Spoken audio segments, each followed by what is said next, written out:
MA द्वितीय वर्ष तृतीय सत्र के छात्रों का हार्दिक स्वागत। हिंदी साहित्य के इतिहास इस विषय के अंतर्गत आज की तासिका में हम भक्ति काल के जो निर्गुण प्रेमाश्रयी शाखा है उस शाखा के प्रमुख कवि मलिक मोहम्मद जायसी का परिचय प्राप्त करेंगे तथा उनके द्वारा सृजित जो रचनाएं हैं उन रचनाओं का यहाँ पर संक्षिप्त परिचय प्राप्त करेंगे।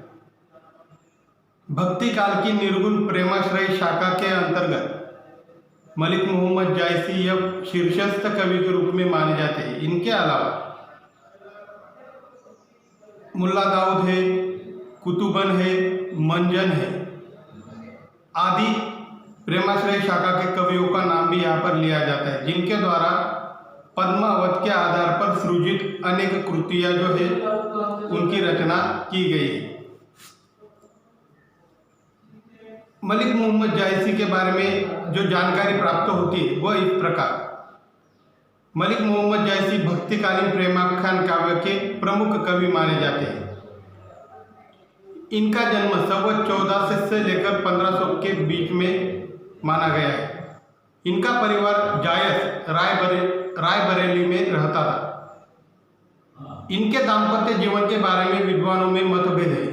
कुछ विद्वान कहते हैं कि इनका विवाह हुआ था, उनके कुछ पुत्र भी थे, किंतु दुर्घटनावश एक दीवार गिर जाने से उसके नीचे दबकर उनके पुत्रों की मृत्यु हो गई।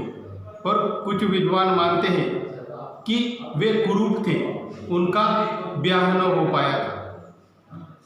उनकी रचनाओं की संख्या जो है वह 21 मानी जाती है, किंतु प्रकाशित एवं प्राप्त रचनाएं जो है वह मूलतः 3 रचनाएं हैं। उसमें पद्मावत, अखरावट, आखिरी कला इन रचनाओं का समावेश होता है। मलिक मोहम्मद जायसी की प्रसिद्धि का एकमात्र आधार जो रहा है उनका पद्मावत नामक ग्रंथ रहा है। पद्मावत यह ऐसी एक लौकिक कथा है जिसके द्वारा उन्होंने अलौकिक प्रेम की या फिर अलौकिक ऐसी बातों का वहाँ पर निर्माण किया है, निर्वाह किया है। पद्मावत की जो कथा है उसकी संक्षिप्त जानकारी इस प्रकार। चित्तौड़ के राजा समर सिंह के यहाँ रत्नसेन नामक पुत्र का जन्म हुआ है और वहाँ सिंहल द्वीप में गंधर्व सेन के यहाँ पद्मावती नामक सुंदर त्रिलोक में नई ऐसी सुंदर कन्या का जन्म हुआ है। दोनों राजघरानों के होने के कारण लाड़ प्यार से उनका भरण पोषण होता है। रत्नसेन का बड़ा होकर नागमती नामक कन्या के साथ ब्याह हो जाता है। नागमती के साथ पारिवारिक जीवन यहाँ पर सुखपूर्ण व्यतीत हो रहा है। वहाँ पर पद्मावती जो है उसके पिता गंधर्व सेन जो है वह अपने पुत्री के लिए संपन्नशाली वैभवशाली ऐसे वर की तलाश कर रहे हैं। पद्मावती का लाड़ प्यार से भरण पोषण हो रहा है। पद्मावती के लिए उसको बहलाने के लिए, उसके मनोरंजन के लिए जो पालतू जानवर है जंगल के, उसी प्रकार जो पंछी है वह राजमहल में उसके मनोरंजन के लिए रखे गए हैं। उनमें एक तोता भी है जिसका नाम हीरामन है और जो महापंडित है, जिसमें वाक चातुरता है, बुद्धि कौशल है आदि बातों के कारण सब प्राणी पंछियों में सबसे करीब जो रह पाया है पद्मावती के वह है वह हीरामन नामक सुआ अर्थात तोता। अब पद्मावती शादी की उम्र की हो चुकी है, जिस कारण एक बार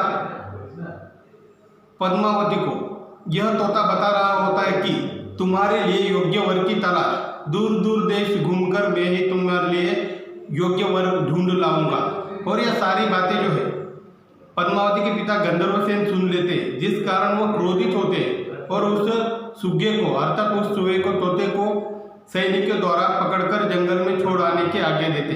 सैनिक भी वैसा ही करते, उसे जंगल में छोड़ा जाता है। एक व्याध द्वारा, शिकारी द्वारा पकड़ा जाने पर उस तोते को वह व्याध जो है एक व्यापारी को बेच देता है। व्यापारी व्यापार करने के उद्देश्य से जब चित्तौड़ पहुंचता है तो उसे वहां पर बेच देता है। होते होते उस हीरामन नामक तोते की चर्चा जो है राजा रत्नसेन के कानों तक भी आ पहुंचती है। राजा रत्नसेन जब सुनता है कि एक बोलने वाला महापंडित ऐसा तोता आया है, राज्य में दाखिल हुआ है, तो राजा रत्नसेन उसे दरबार में पेश करने की आज्ञा देते हैं और उस आज्ञा का पालन करते हुए सारे सिपाही उस तोते को, उस व्यापारी को ढूंढकर दरबार में लेकर आते हैं। राजा द्वारा पाई गई आज्ञा तथा उस सुग्गे को देखकर राजा रत्नसेन भी प्रभावित हो जाता है और सुवर्ण मुद्राएं देकर उसे खरीद लेता है। राजा रत्नसेन और उस हीरामन नामक तोते के बीच जब रोज रोज संवाद होने लगते तो उन संवादों के अंतर्गत बहुत सारी जानकारी ऐसी रत्नसेन को प्राप्त होती है। एक दिन ऐसे ही उस राजा रत्नसेन की पत्नी नागमती जब उस सुग्गे से कहती है कि नागमती कहती कि मेरी जैसी सौंदर्यवती तुमने कहीं देखी है क्या? तब सुग्गा कहता है कि रात के अंधेरे में भी दिन सा प्रकाश हो जाता है, ऐसी सुंदरता मेरी पहली रानी यानी पद्मावती की थी। इस प्रकार का जब वह पद्मावती के सौंदर्य का बखान करता है तो नागमती जल भूनकर रह जाती है। वह उस सुग्गे को दरबार से हटा देने की या मृत्यु दे देने की षड्यंत्र अब रचने लगी। और एक दिन ऐसे ही रत्नसेन जब बाहर गए हुए होते हैं तो नागमती सैनिकों द्वारा उसे जंगल में छोड़ आने की आज्ञा देती। सैनिक भी उसे जंगल में छोड़ाते हैं और जब रत्नसेन वापस आते तो पूछते कि तोता कहाँ पर है, तो नागमती द्वारा कहा जाता है कि मैंने ही उसे सिपाहियों को आज्ञा देकर जंगल में छोड़ने के लिए कहा था। और फिर रत्नसेन क्रोधित होते हैं, तुरंत कहते हैं, आदेश देते कि उस हीरामन नामक तोते को वापस दरबार में लाया जाए। सारे सिपाही जाकर उसे ढूंढ कर लाते हैं और जब हीरामन से रत्नसेन पूछते कि तुम्हें जंगल में भेजने के पीछे का उद्देश्य क्या रहा था रानी नागमती का, तब हीरामन नामक तोता पद्मावती के अलौकिक सौंदर्य का बखान करना आरंभ करता है। वह पद्मावती के चितवन की, उसके सौंदर्य की इस प्रकार प्रशंसा करता है कि राजा रत्नसेन उसका सिर्फ सौंदर्य वर्णन सुनकर मात्र ही बेहोश हो जाता है। और जब सचेतावस्था में आता है तो वह तुरंत 2000 सैनिकों को आदेश देता है कि जोगी वेश धारण कर तुरंत हमें सिंहल द्वीप की ओर आगे बढ़ना है। और सारे सैनिक राजा की आज्ञा पाकर जोगी वेश धारण कर सिंहल द्वीप की ओर बढ़ते हैं। रास्ते में 7 समुद्र को पार करते हुए उन्हें अनेक समस्याओं का सामना करना पड़ता है।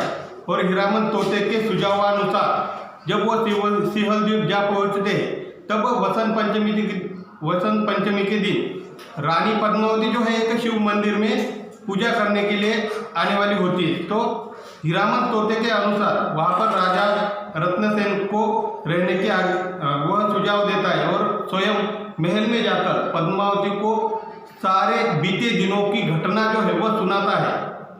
हीरामन तोता कहता है कि तुम्हारे सौंदर्य वर्णन को सुनकर एक राजा रत्नसेन नामक राजा जो है तुम्हारे प्रेम में व्याकुल होकर यहाँ तक आ पहुँचा है। कई संकटों का, समस्याओं का सामना कर वह तुम्हें प्राप्त करने के लिए आया है। और यह सारा घटना वर्णन सुनकर ही रानी के मन में भी रत्नसेन के प्रति जो है प्रेम भाव, प्रेमांकुर वहाँ पर फूटता है। रानी पद्मावती उसे कहती है कि अब वो कहाँ ठहरे हैं, वह कब मिलने आने वाले या फिर उनका आगे का नियोजन क्या है। तब सुग्गा अर्थात हीरामन नामक तोता जो है वह कहता है कि राजा रत्नसेन जो है वसंत पंचमी के दिन तुमसे भेंट करने वाले हैं शिव मंदिर में, जहाँ पर तुम हर साल पूजा आराधना करने जाते हो। वहाँ पर राजा रत्नसेन जो है वह उस दिन की व्याकुल होकर प्रतीक्षा करते बसंत पंचमी के दिन की। और होता यह है कि जिस दिन बसंत पंचमी के दिन पद्मावती वहाँ पर आती है, जैसे जैसे एक एक सीढ़ी वह लांघती है तो उसके पहले तो बाल, सर, मस्तक आदि, मुख, आंखें, चेहरा, नाक आदि दिखाई देता है। और इतना देखकर ही फिर से उस सौंदर्य को देखकर यह राजा रत्नसेन जो मूर्छित होकर गिर पड़ता है। वह पूरी तरह सर से लेकर पांव तक पद्मावती के सौंदर्य का दर्शन भी नहीं कर पाता, फिर भी वह यानी मुख सौंदर्य देखकर ही मूर्छित हो गिर पड़ता है। तो पद्मावती वहाँ पर उसके छाती पर लिख कर जाती है कि जब देखने के लिए इतने व्याकुल थे और देखने का समय आया तो तुम सो गए। और वह राजा रत्नसेन जब वो होश में आए और उन्होंने जब यह देखा पद्मावती द्वारा लिखा हुआ वह सारा, तो उसे खुद पर घृणा महसूस हुई। वो उसने आत्महत्या करने की कोशिश की। और कहा जाता है कि तब शंकर पार्वती जो है वह वहाँ पर प्रकट होते हैं और पार्वती जो है इस रत्नसेन के आगे एक सुंदर युवती का रूप लेकर, अप्सरा का रूप लेकर प्रस्तुत होती है और कहते हैं कि मुझे तुमसे ब्याह करना है। और रत्नसेन के द्वारा जब यह कहा जाता है कि मेरे हृदय में सिर्फ पद्मावती के प्रति प्रेम भावना है, मेरा प्रेम जो है वह अत्यंत पवित्र है और मैं पद्मावती के अलावा अन्य किसी सुंदरी की अपेक्षा भी नहीं करता। तो इस बात से प्रसन्न होकर पार्वती द्वारा उसे एक सिद्धि गुटिका दी जाती है और आशीष यह प्राप्त होता है कि आगे चलकर तुम्हें जो भी संकट समस्या आएंगी वह पार करके तुम पद्मावती को प्राप्त कर लोगे। और होता ही ऐसा है। उस दिन राजा रत्नसेन जो है महल में रात को चढ़ाई करता है और महल में दाखिल होने पर पकड़ा जाता है सैनिकों द्वारा। और राजा के सामने जब प्रस्तुत किया जाता है, राजा गंधर्वसेन पूछता है कि महल में आने का उद्देश्य क्या है तुम्हारा, कहाँ से हो। राजा रत्नसेन किसी प्रकार का वार्तालाप नहीं करते हैं। तो राजा गंधर्वसेन जो है पद्मावती के पिता, वह राजा रत्नसेन को मृत्युदंड देने की आज्ञा दे देते। तब भी शंकर पार्वती जो है भाट का रूप लेकर वहाँ पर प्रस्तुत होते। पद्मावती के पिता गंधर्वसेन को सारी कथा जो है वो सुनाते कि यह कोई आम आदमी न होकर चित्तौड़ के राजा रत्नसेन है और पद्मावती के जन्म पवित्र संस्कारों के समय जो महंतों द्वारा भविष्यवाणी हुई थी, उस भविष्यवाणी के आधार पर इसी राजा के साथ तुम्हारी पुत्री पद्मावती का ब्याह होना चाहिए। और राजा गंधर्वसेन जो है अत्यधिक प्रसन्न होते हैं, राजी खुशी वह रत्नसेन का बाप पद्मावती से करा देते हैं। और राजा रत्नसेन और पद्मावती यह अपने वैवाहिक जीवन का सुख उपभोगते हुए वहाँ पर ही रहते। कुछ दिनों उपरांत राजा रत्नसेन जो है सिंहल द्वीप के जंगल में आखेट के लिए जाने की योजना बनाते हैं और वो जाते भी हैं। वहाँ पर इतने दिनों के पश्चात वहाँ पर रानी नागमती द्वारा, अब यहाँ पर आए हुए रत्नसेन को काफ़ी दिन बीत चुके थे और इन दिनों में राजा रत्नसेन जो है अपनी पहली पत्नी नागमती को पूरी तरह से भूल चुके थे। उनके मन पर सिर्फ पद्मावती के सौंदर्य चित्रण का ही प्रभाव रहा था, जिस कारण नागमती की किंचित भी उन्होंने याद या फिर पूरी तरह से वो नागमती को भूल गए थे। और नागमती यहाँ पर उसके वियोग के कारण, उस विरह के कारण सूख कर काटा हो गई थी, हड्डियों का ढांचा मात्र रह गई थी। वह पागलों की तरह नंगे पांव जंगलों में कंकर पत्थरों में घूम रही थी।